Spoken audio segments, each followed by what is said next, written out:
Hello, everybody. Welcome to Snyder's Inc. And today, I had the newest MrBallen video, and this one is even skeptics can't explain how this man vanished. And I'm curious to find out about this. Ladies and gentlemen, I need y'all to hit the like button, hit the subscribe button, comment what you think down below. Let's go! Today's video is primarily geared towards skeptics because the story I'm going to tell you today is often cited as proof that we are not alone in this universe, that aliens exist. So, take a listen to the story, and at the end, let me know if you agree or disagree in the comments, and I will respond to as many people as I can. But before we get into that story, if you're a fan of the Strange Dark... Okay, so this is directed towards skeptics who don't believe in alien, don't believe there's any other life form out there besides what we are here on Earth. That's what the way he's gonna tell the story is directed towards. Dark and mysterious, delivered in story format, then you've come to the right place because that's all we do, and we upload once a week. So, if that's of interest to you, please invite the like button to come out for a fun night on the town with you, but don't show up and don't answer any of their phone calls or text messages all night. Also, please subscribe to our channel and turn on all notifications so you don't miss any of our weekly uploads. Okay, let's get into today's story.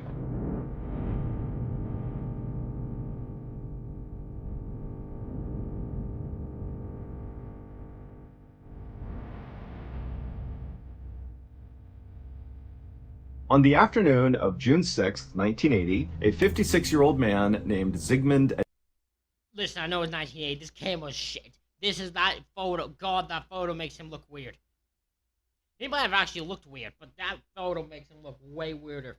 Adamski, who just went by Ziggy, was having a late lunch with his wife and his cousin inside of Ziggy's little brick house in the English village of Tingley. That day had been a particularly stressful day for Ziggy and his family because the following day was Ziggy's goddaughter's wedding, and Ziggy was very close with his goddaughter. Ziggy and his wife couldn't have kids because of medical issues, and so his goddaughter had basically become, at least in Ziggy's mind, like his own daughter. And so in fact, at her wedding, Ziggy was going to be walking her down the aisle. And while Ziggy was really excited about this, he was also very stressed out that he was going to screw it up, and so he had gone over and over, what responsibilities he had as part of the wedding party, and he had this little speech he had to give that he had rehearsed 50 times, he had it written out. I mean, he was ready, but he was very much...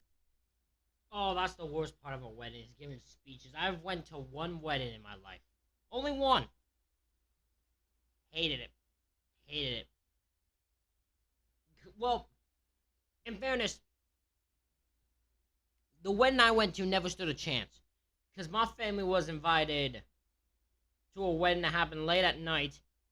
I mean late.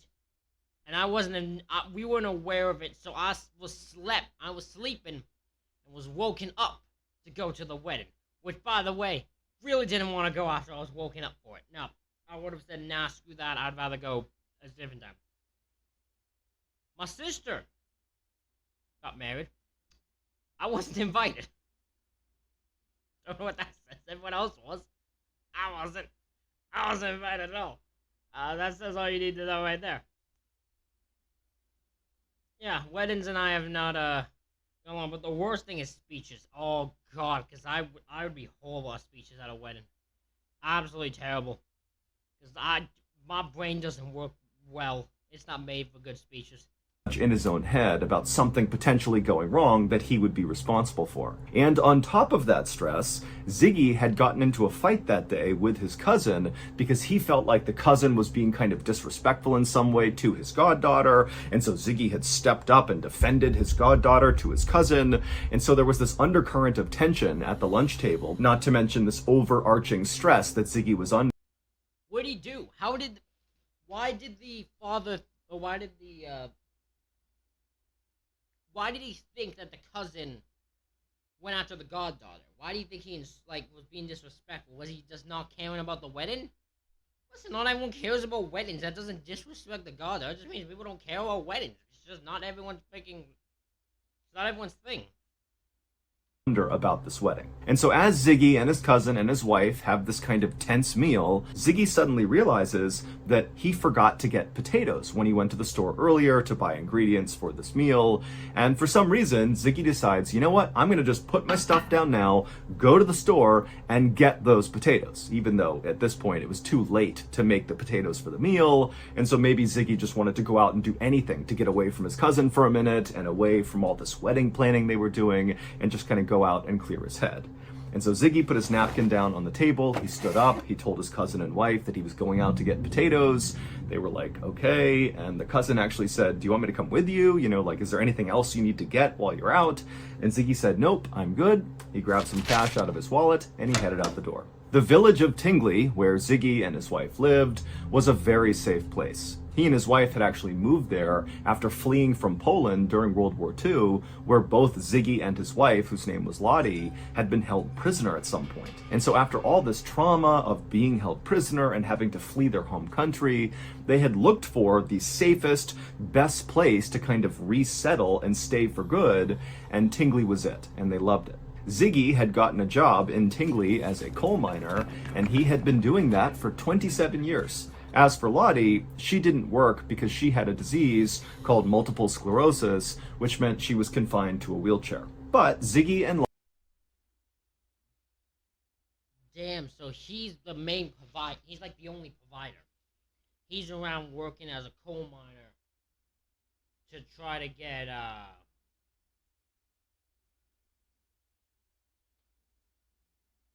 to provide, and she can't work, so he's like the only provider. I don't know how it was in the 1980s. It might have been easier to do that. Now you wouldn't be Jesus, it'd be impossible. I don't think one man, unless you like have the best job, barely no singular man can provide specifically for a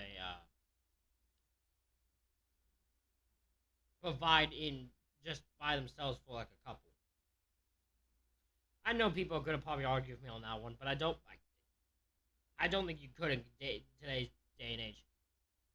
But then again, today's day and age is probably way more better off with work for people in wheelchairs and that, so probably be easier for them to get work. Lottie had quickly made lots of friends in town who were very supportive, and so it wasn't long before Ziggy and Lottie had a very happy and stable life in this town. The little shop where Ziggy was going to was only about 3 blocks away from his house, which meant walking to the store, getting potatoes, and coming back would only take a few minutes. And so Lottie and the cousin back home, they expected to see Ziggy really come back within 10-15 minutes. But when he didn't, and after about 30 minutes went by, Lottie actually got really concerned because Ziggy was just not the type of person to do stuff unannounced. He was incredibly methodical, he was very punctual and reliable, and so being late from this little trip to the store was just so uncharacteristic that Lottie told the cousin, hey, you go to the store and see if Ziggy is there, see what's going on here. Ziggy had worked in the coal mine for nearly 30 years, and he had some serious lung issues from breathing in all of the coal, and so Lottie was thinking, you know, maybe he collapsed or something along the way from these breathing issues. But when the cousin got to the shop owner told the cousin that they had seen Ziggy. He had come in about 25 minutes earlier, he had bought a bag of potatoes, seemed totally normal, everything was fine, and he had left, walking back in the direction of his home. And so the cousin... Where'd he go? Where did Ziggy go? He went, walked in, bought his potatoes, started to head back home, vanished out of sight. And now he's just gone. Where'd he go? Where did he go? Thanked the shopkeeper and then left. Did he get attacked? Did someone rob him for his potatoes? Was that how desperate people were? They were just like, they just saw this man has some potatoes and just couldn't resist and had to attack him to get his potatoes. What happened here? And began jogging back towards Ziggy's house, thinking, you know, maybe he had just not seen him on the way, that maybe Ziggy was sitting down somewhere on this 3-block path. But the cousin got all the way home and didn't see any sign of Ziggy. And so after going back inside of the house, the cousin and Lottie talked about what they should do, and they actually went back out into the neighborhood asking around, asking neighbors and other people if they had seen Ziggy. But after a couple of hours of canvassing the neighborhood and not finding Ziggy or finding getting any indication of what happened to him, Lottie ended up calling the police. But the police were not inclined to launch a huge investigation for a grown man who's only been missing for a couple of hours in his neighborhood with no sign of foul play or any other sign that anything really bad had happened. That's fair. That's fair. Usually I'm bad at police, but that's fair. This is like a 40, 50-year-old man probably. Something like that. A grown-ass man who's been gone for about 2 or 3 hours. No sign of foul play or anything. There's nothing to make them go, oh, this is clear, and we need to do a full-on investigation. I can understand their perspective there. They're just like, nah, we can't fully go into this, no. And after the police began asking questions of Lottie and the neighbors about what Ziggy's life was like, they learned that recently Ziggy had been declined for an early retirement from the coal mine. Because of those breathing issues he was having, he had requested to retire now, but they said no. And so Ziggy was really upset about that. He was really stressed about this wedding of his goddaughter the next day. He had been fighting with his cousin. Also, Ziggy was basically taking care of his wife, who's in this wheelchair all the time. And so because of all these stressors in Ziggy's life, the police started to wonder if maybe it was possible that Ziggy had not been going to get potatoes, but in fact was just kind of abandoning his family. And so ultimately... Hold on. Well, no, because if he was planning to abandon his family, he would not have actually gone to the store to buy potatoes. Do you know how hilarious it'd be if you used that as your excuse? You were just like, I'm okay, I'm just gonna say I'm gonna go buy potatoes, and then that's my escape. Because then why would you go buy potatoes? Unless you're not, I guess for food maybe, but like, it's a weird thing to do before you abandon your family. Just go buy the actual potatoes you said you were gonna go buy. On the day that Ziggy went missing, the police told Lottie and Ziggy's cousin that they should just sit tight, see if he comes back tonight, and if he doesn't, go to the wedding tomorrow because Ziggy is so close with the goddaughter. If he's having some sort of issue right now, he's very likely to come back for something as significant as this wedding. And so Lottie and Ziggy's cousin stayed at the house all night. Ziggy did not come back. They didn't hear from him. And the next day they went to the wedding, but Ziggy didn't show up for that either, even though he's supposed to walk his goddaughter down the aisle. And so after coming back from this wedding, Lottie called the police, she called local hospitals, she talked to all of her neighbors. I mean, she really put out like an all-points bulletin to everybody in the area that something terrible has happened to Ziggy and we need to find him. But despite police beginning to lean into this and her neighbors really going out in force to try to find Ziggy, no one could find him. He had just vanished. How does he just vanish? How did this man just vanish into thin air? This doesn't seem like a thing where, like, I don't know where this place is. I don't. So maybe that's easier. Because this doesn't look like an area where you could just easily go from one place to another. You know what I mean? But he just gone. He just vanished into thin air. He went to go buy some potatoes and then just fucking vanished. Disappeared. Said kaputs. Out of sight. Out of mind. Never to be seen again. What the hell? Thank you to BetterHelp for sponsoring today's video. Back in 2017, when I left the military, I really struggled to reintegrate back into society. But ironically, I didn't know I was struggling. I just assumed that the random bouts of anger and frustration and general dysphoria that I was feeling all the time were totally normal, and everybody else was dealing with these things too. It wasn't until my family came to me and said, John, we're really worried about you, that I finally kind of looked inward and realized there was an issue.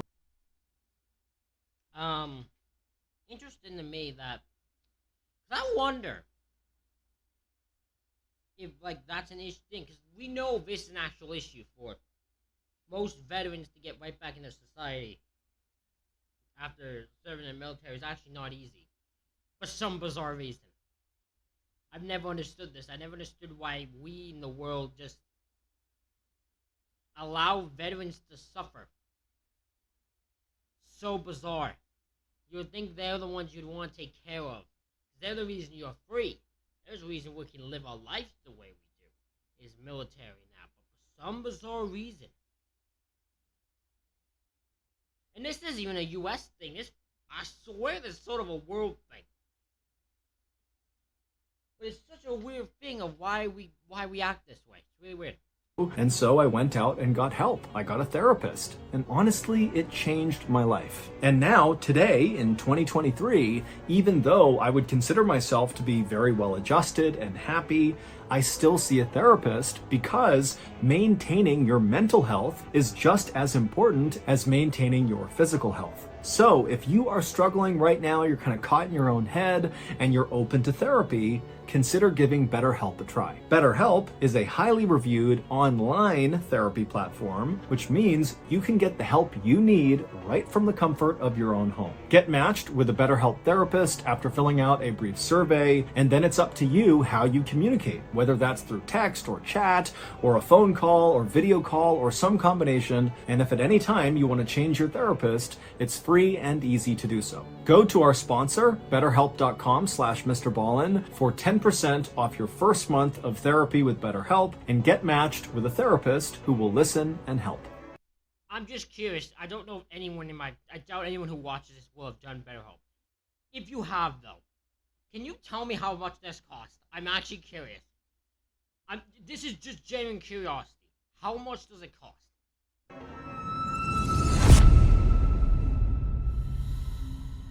On the morning of June 11th, so 5 days after Ziggy went to get potatoes and then vanished, a man named Trevor Parker got to work at his father's coal yard in the English town of Todmorden. The coal yard was basically just this big open lot that had a chain link fence around it that butted up against some railroad tracks.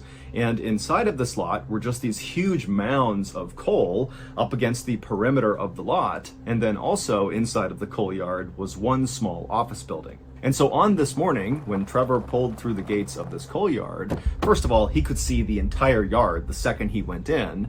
And as he looked out, all he noticed was the fact that everything was wet from an early morning storm. And so after just kind of surveying around the lot to make sure none of the coal got blown around from the storm, he made his way to the small office building to do some paperwork. Trevor would work inside of that office building for a while, and then around lunchtime, Trevor decided to just go and get some lunch and kind of have a nice long lunch break.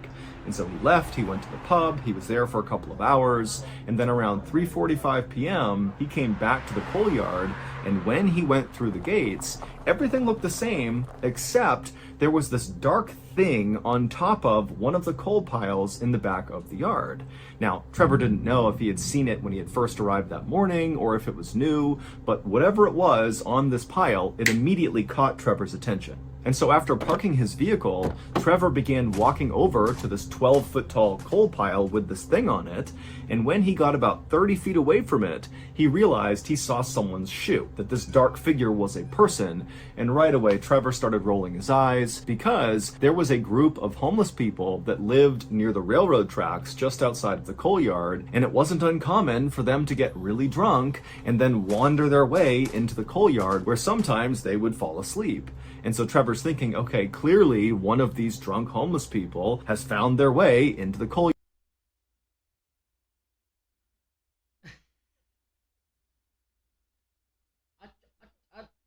Maybe I'm a dumbass here. I don't know if I want to sleep on coal. That doesn't seem like, even just not, I don't think that looks like something I'd want to sleep on. That doesn't sound comfortable at all. Not one bit. Yard, and they've passed out on top of this pile of coal. And so instead of going over and talking to this person directly, Trevor just turned around, went back inside of the office building, and he called for an ambulance. The ambulance arrived a few minutes later. They did not have their sirens on. They didn't come flying into the yard. This was a routine thing. I was about to say, he just told him, hey, look, some homeless man just fell asleep here, and he's completely drunk, completely out of it. Can you he clearly too drunk. Can you just go handle him? That's all the call was. They weren't aware that it's probably about to be Ziggy's body. That's my assumption is. They were scooping up a drunk and bringing them back to the hospital. And so when the medics got out of their ambulance and Trevor directed them over to the proper coal pile, they were just cracking jokes along the way. This was not a big deal. When the two medics got to the bottom of the coal pile, one of them began climbing up the coal to go see this drunk person and get them down.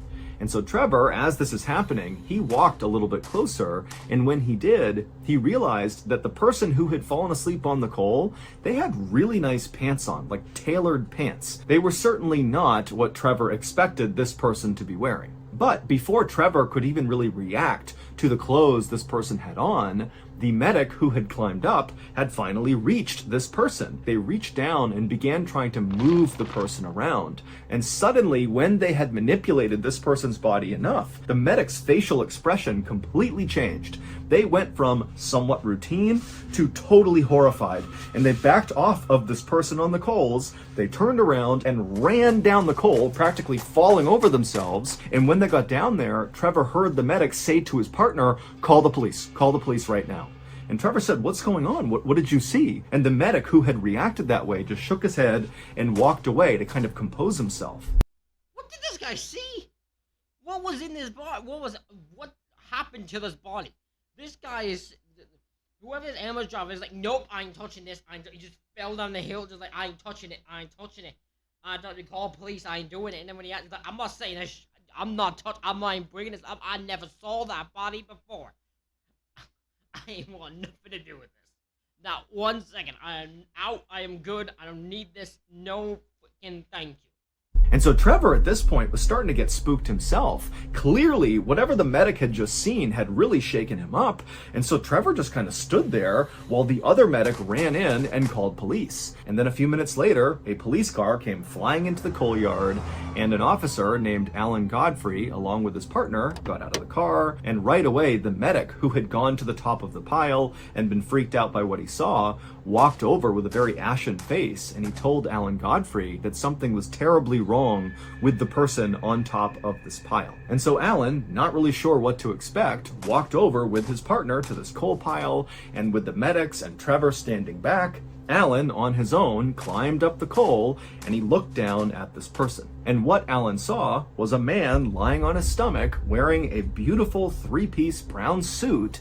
And Alan immediately noticed that there was absolutely no soot from the coal that this guy was laying on his suit, even though Alan, just to get up here, had basically covered himself in black soot. And so he was wondering, how did this guy get up here and not get covered in soot? It didn't make any sense. Also, Alan noticed that this guy's hair looked totally bizarre. It looked like someone had given him like a really bad haircut with dull scissors, like they just grabbed tufts of his hair and kind of chopped randomly. I mean, his hair was kind of all over the place, there were bald spots, and then...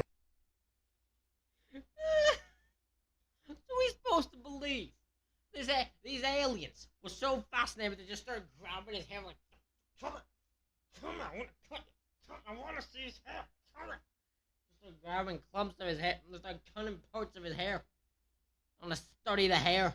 That's what they wanted to study. They didn't want anything else, just wanted to study the hair of him.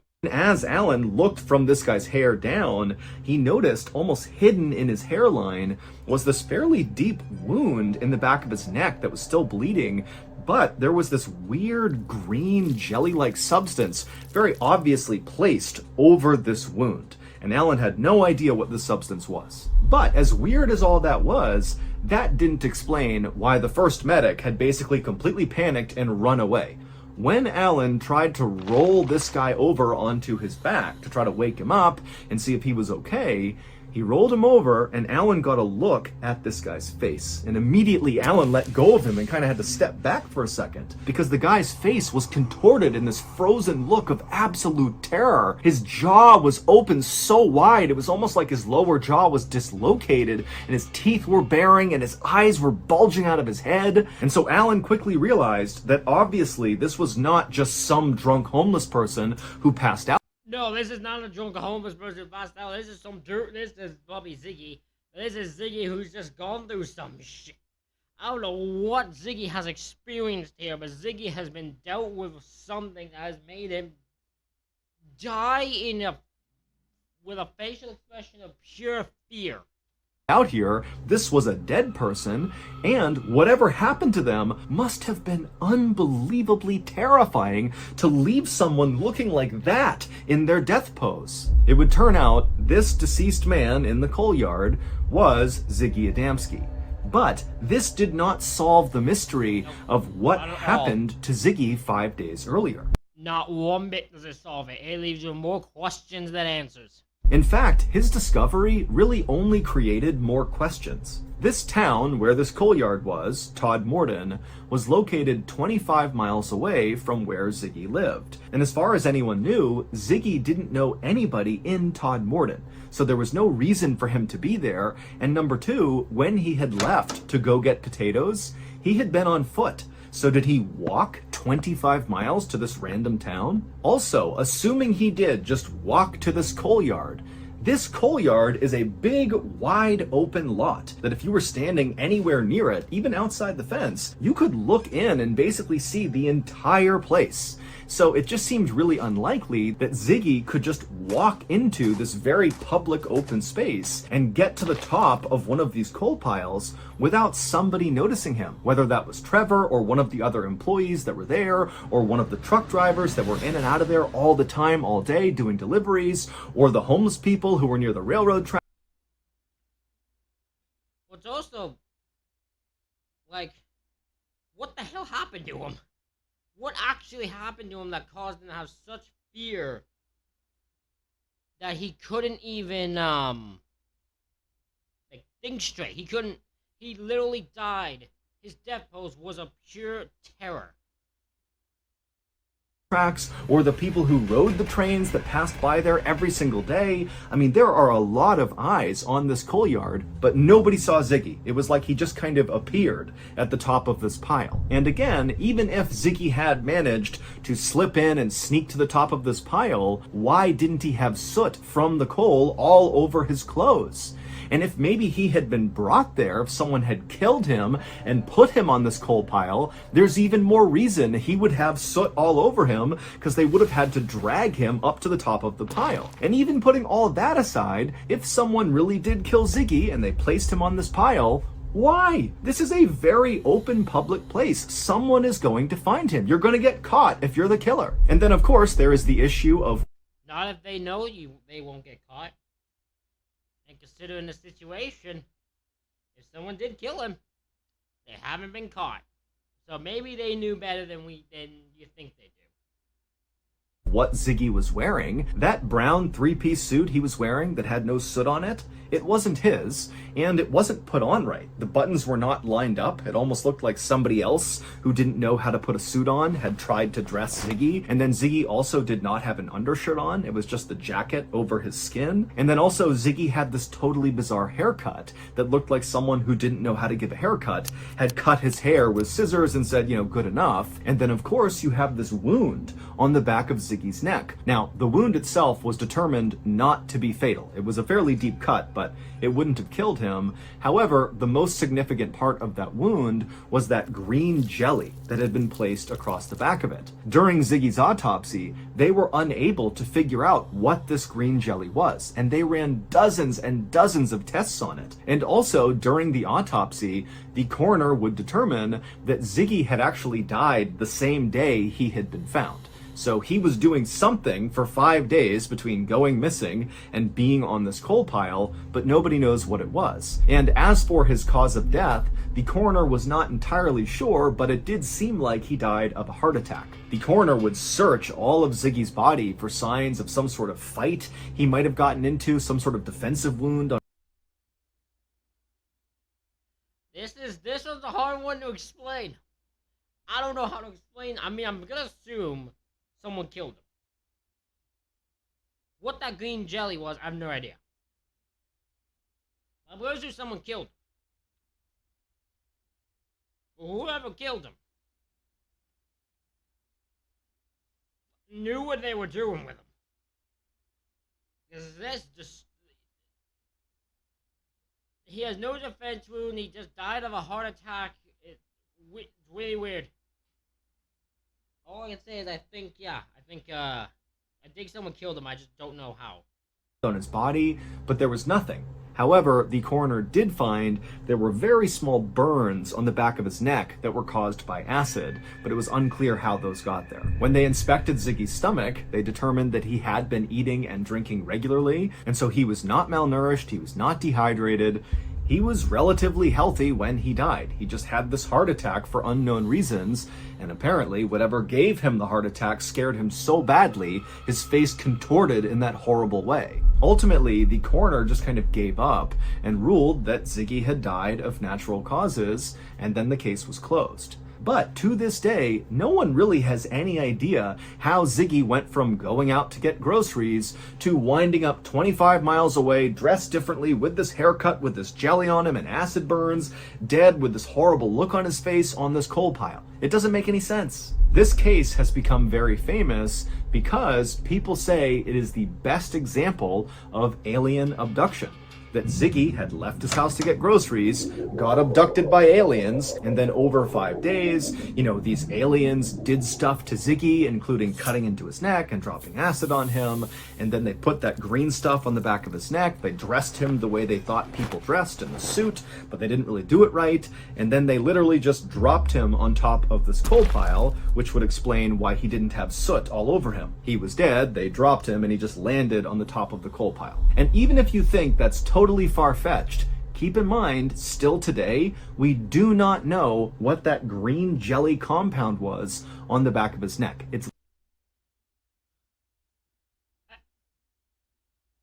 I don't think it, but I can't rule it out. It's that thing where because I don't have an answer. It's one of those things where you don't know what the jelly is. No one knows where he was, how he got there, how he got on top of that pile. Nobody knows anything. It's suspicious to a new level here. It's literally never been identified, and people have been trying to figure it out for 40 plus years. Also, it's worth noting that one of the responding police officers, Alan Godfrey, claimed to have seen a UFO within weeks of finding Ziggy Adamski. So that's going to do it. If you got something out of ladies and gentlemen, let me know what you think of this story in the comments. Hit the like button, hit the subscribe button. Thank you all for watching. I'll see you all for the next one.